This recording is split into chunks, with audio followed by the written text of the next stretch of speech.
Assalamualaikum warahmatullahi wabarakatuh. Alhamdulillah, pada kesempatan kali ini kita bertemu kembali dalam pelajaran tajwid kelas 7. Apa kabar anak-anakku sekalian? Semoga kalian semua dalam keadaan sehat walafiat dan tetap semangat. Dalam pembelajaran kali ini kita akan membahas tentang hukum bacaan qalqalah.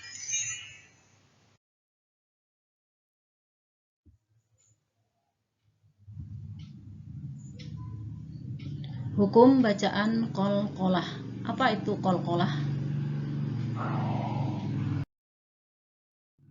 Ya, qalqalah.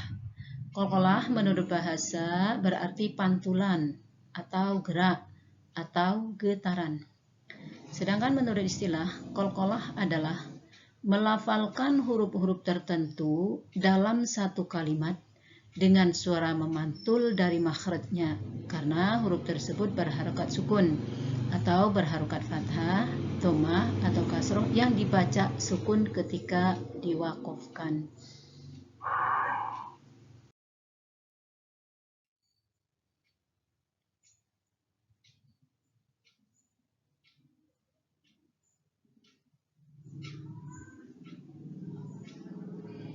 Ya, kapan terjadi qalqalah? Ya, qalqalah terjadi apabila yang pertama huruf qalqalah tersebut berharokat sukun.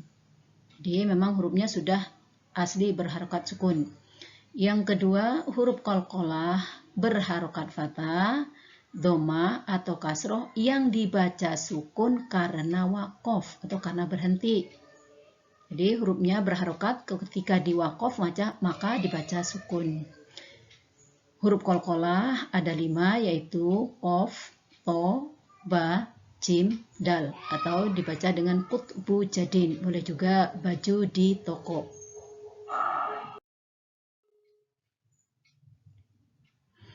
Macam-macam qalqalah.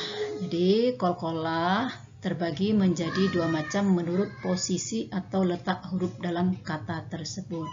Yang pertama adalah qalqalah sugro. Qalqalah sugro atau disebut dengan qalqalah kecil. Qalqalah sugro ialah huruf qalqalah yang terletak di pertengahan kata yang berharokat sukun. Jadi apabila ada huruf qalqalah terletak di tengah kata kemudian berharokat sukun itu disebut dengan qalqalah sugro. Qalqalah berarti memantulkan bunyi huruf, sedangkan sugro berarti kecil. Maksudnya cara membaca huruf qalqalah tersebut adalah dibaca dengan pantulan yang ringan. Contoh, Suhufi Ibrahim wa Musa. Pada kata Ibrahim itu ada huruf ba berharokat sukun terletak di tengah kata, maka dinamakan dengan qalqalah sugro. Pantulannya juga lebih ringan. Contoh yang kedua, wa ma adraka mal qari'ah. Ada pada adro huruf dal berharokat sukun terletak di tengah kata. Kemudian contoh lain, alam naj'al lahu 'ainain. Naj'al ada jim berharokat sukun terletak di tengah kata. Ini disebut dengan qalqalah sugro. Yang kedua, qalqalah kubro atau qalqalah besar. Qalqalah kubro ialah huruf qalqalah yang terletak pada akhir kata yang dibaca sukun.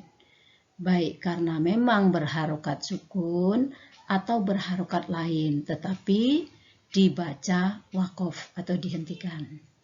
Qalqalah berarti memantulkan bunyi huruf, sedangkan kubro berarti besar. Jadi maksudnya adalah cara membaca qalqalah kubro adalah dengan pantulan yang kuat. Jadi apabila ada huruf qalqalah terletak di akhir kalimat, baik berharokat sukun ataupun berharokat hidup. Jadi ketika diwaqaf berhenti maka disukunkan, maka disebut dengan qalqalah kubro. Contohnya, wa anta hillum bihadzal balad. Nah, pada akhir kata balad itu ada dal berharokat kasroh. Jadi ketika diwaqaf maka dalnya disukunkan. Contoh lain, bal huwa Qur'anum majid min syarri ma khalaq wa min syarri ghasiqin idza waqab. Ya, sampai di sini pembahasan tentang qalqalah. Semoga bermanfaat. Terima kasih atas perhatiannya. Wassalamualaikum warahmatullahi wabarakatuh.